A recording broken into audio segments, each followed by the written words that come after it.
Good morning, friends. Today we are going to start our textbook. Already I had posted the word meanings of this first poem. Many of the students they have written and posted me on WhatsApp. I congratulate the students, those who have done their work seriously. Today we are going to start our first poem. The name of the poem is Be the Best. मित्रांनो, आज आपण आपली पहिली poem चालू करणार आहोत. कवितेचं नाव आहे be the best. माझ्याकडे टेक्स्टबुक आहे. तुम्हाला टेक्स्टबुक तुमच्याकडे असेल तर चांगली गोष्ट आहे, नसेल तर मी ह्या पेजचा फोटो तुम्हाला पोस्ट करेल. त्या फोटोमधून लाईन बघून एक्सप्लेनेशन बघायचं, वर्ड मिनिंग असतील किंवा ग्रामरचे काही क्वेश्चन असतील ते बघायचे. ओके, मी तुम्हाला लाईन वाईज एक्सप्लेनेशन देतो. Be the best. आता बघा, बी द बेस्ट म्हणजे याचा अर्थ काय सांगितलंय की जे काही काम तुम्हाला दिलेलं असेल, यू गिव्ह युअर 100%. त्याच्यात तुम्ही सर्वोत्तम व्हायचा प्रयत्न करा. मग काही असो, घर झाडायचं असो, घर बनवायचं असो, घर डेकोरेट करायचं असेल, कुठलंही काम असू द्या, you be the best in that. तो एक मेसेज या कवितेतून तुम्हाला दिलेला आहे. Don't be lethargic. हलगर्जीपणा करू नका, अंग चोरून काम करू नका. याच्यात तुमची किंमत कमी होईल, किंमत वाढणार नाही.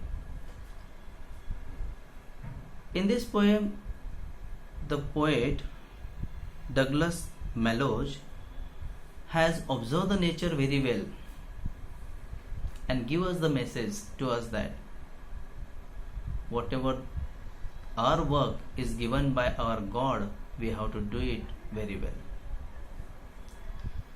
कवितेत कवीने निसर्गाचं छान वर्णन केलेलं आहे आणि निरीक्षण पण केलेलं आहे. निरीक्षण करून त्यांनी वर्णन केलेलं आहे आणि आपल्याला एक मेसेज दिलेला आहे की जे जे काम देवाने किंवा कोणीही आपल्याला सोपवलेलं असेल ते आपण अतिशय चांगल्या पद्धतीने सर्वोत्तमपणे करायला पाहिजे. Nobody is perfect, we know that, but how much you have that you try to give. Okay, now I am reading the first stanza to you. Be the best. If you can't be a pine on the top of the hill, be a scrub in the valley, but be the best little scrub by the side of the reel. Be a bush if you can't be a tree. कवी आपल्याला सांगतोय be the best, सर्वोत्तम बना. If you can't be a pine, pine is a name of tree, एका वृक्षाचं नाव आहे. Pine tree generally we get on the hills, mountains there, the tall trees which looks very beautiful. खूप छान दिसतात असे पाईन tree डोंगरावर वगैरे आपल्याला आढळतात. जर तुम्हाला पाईन ट्री होता येत नसेल at the top of the hill, म्हणजे डोंगरावरचं उंचीवरचं पाईन ट्री तुम्हाला होता येत नसेल, काही हरकत नाही. Be a scrub in the valley. Scrub म्हणजे काय? झुडूप, लहान खुरटी झाडं. मिनिंग तुम्हाला पुस्तकात पण दिलेलं आहे. An area covered with small low plants. Area cover with small low plants. लहान लहान झाडांनी जो एरिया कव्हर केलेला असतो त्याला आपण स्क्रब म्हणतो, झुडूप म्हणतो त्याला, बुश आपण त्याला म्हणू शकतो. तर जर तुम्हाला पाईन होता येत नसेल हरकत नाही, निराश होऊ नका, पण तुम्ही स्क्रब बना. राईट, एका दरीतलं स्क्रब बना. पण कसं स्क्रब बना? Be the best little scrub by the side of the reel. परत रीलचा अर्थ आलाय. रील म्हणजे स्ट्रीम. स्ट्रीम म्हणजे ओढा, पाण्याचा ओढा असतो तो. तर कवी आपल्याला म्हणतोय जर पाईन होता येत नसेल हरकत नाही, परंतु तुम्ही एका ओढ्याच्या बाजूचं स्क्रब बना, जेणेकरून लोकांना ते आनंद देईल. बी a Bush if you can't be a tree. तुम्हाला झाड बनता येत नसेल तर बुश बना, एक झुडूप बना छोटं. परंतु तुमच्या परीने जे होईल तेवढा तुम्ही शेअर द्यायला पाहिजे. Second stanza it is there, if you can't be a bush, be a bit of a grass and some highway happier make.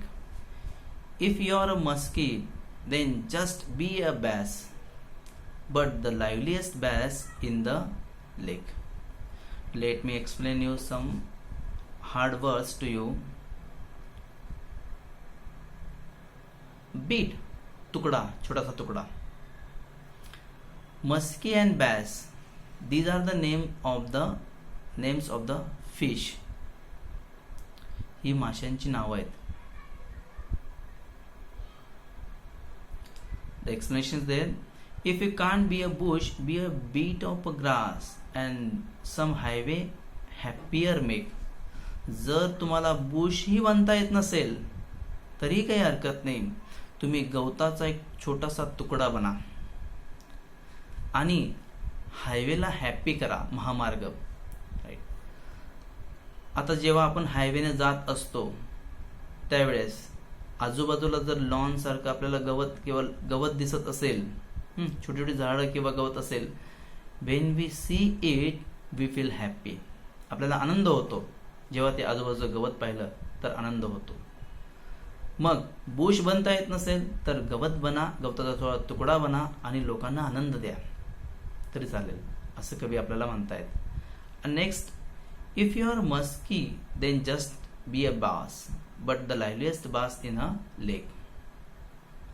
तुम्ही जर मस्की असाल, चांगली गोष्ट आहे, पाण्यातला मासा असाल, परंतु जर ते तुम्हाला बनता येत नसेल हरकत नाही, तुम्ही बॅस बना. तळ्यातला एखादा बॅस बना, पण तो कसा, लाईव्हलीएस्ट, राईट, जिवंत बास बना. तर 2 स्टांजांमध्ये कवी आपल्याला म्हणतायत की तुम्हाला पाईन ट्री बनता येत नसेल तर स्क्रब बना. स्क्रब हे कोणाच्या बाजूचं, एका ओढ्याच्या बाजूचं स्क्रब बना, लोकांना आनंद द्या. आणि जर स्क्रब पण बनता येत नसेल तर त्यांनी सजेस्ट केलं की तुम्ही एक बीट ऑफ ग्रास, गवताचा छोटासा तुकडा बना आणि हवेवरनं जाणाऱ्या लोकांना आनंद द्या. जर तुम्ही समुद्रातल्या पाण्यातला मस्की असाल तर अधिक चांगली गोष्ट आहे, पण ते जर नसाल तर तुम्ही एखादा बॅस बना, तळ्यातला बॅस बना, पण तू जिवंत बॅस बना. मी तुम्हाला 2 स्टांजा आज एक्सप्लेन करतोय, पुढचे 2 स्टांजा पुढच्या व्हिडिओला एक्सप्लेन करेल. याच्यातले तुम्हाला मी रायमिंग वर्ड्स देतोय मित्रांनो. रायमिंग वर्ड्स तुम्ही आधी शिकला आहात, ज्यांचं सेम प्रोनाउन्सिएशन होतं at the end of the lines of poem, the words which pronouncing the same. आता बघा, हिल, रील, ल साऊंड प्रोनाउन्स होतोय, ही एक रायमिंग पेयर आहे. बी, ट्री, ई साऊंड प्रोनाउन्स होते, ही दुसरी रायमिंग पेयर आहे. पहिल्या याच्यात 2 आल्या, दुसऱ्या याच्यात ग्रास, बॅस, स साऊंड प्रोनाउन्स होतोय, ही एक रायमिंग पेयर आली. मेक आणि लेक, ही एक रायमिंग पेयर आली. शब्दार्थ मी तुम्हाला बोललो ते पण लिहायचे, पाठ करायचे. रायमिंग पेयर बोललो ते लिहायचे, पाठ करायचे आणि त्यांना जोडून दुसरे तुम्ही अजून 1 किंवा 2 रायमिंग पेयर लिहायचे. फॉर एक्झाम्पल, हिल, ट्रील, ल साऊंड आला. आता बास आहे, ग्रास आणि बास, त्याला तुम्ही मास म्हणू शकतात. तर असे स्वतःचे रायमिंग पेयर शोधायचे आणि एक्सप्लेनेशन पण वारंवार पहा, जे तुम्हाला क्वेश्चन आन्सरसाठी कामात येईल. पुढचे 2 संजा एक्सप्लेन झाल्यानंतर मी तुम्हाला क्वेश्चन्स देईल, ते तुम्ही लिहून मला पोस्ट करायचे. धन्यवाद.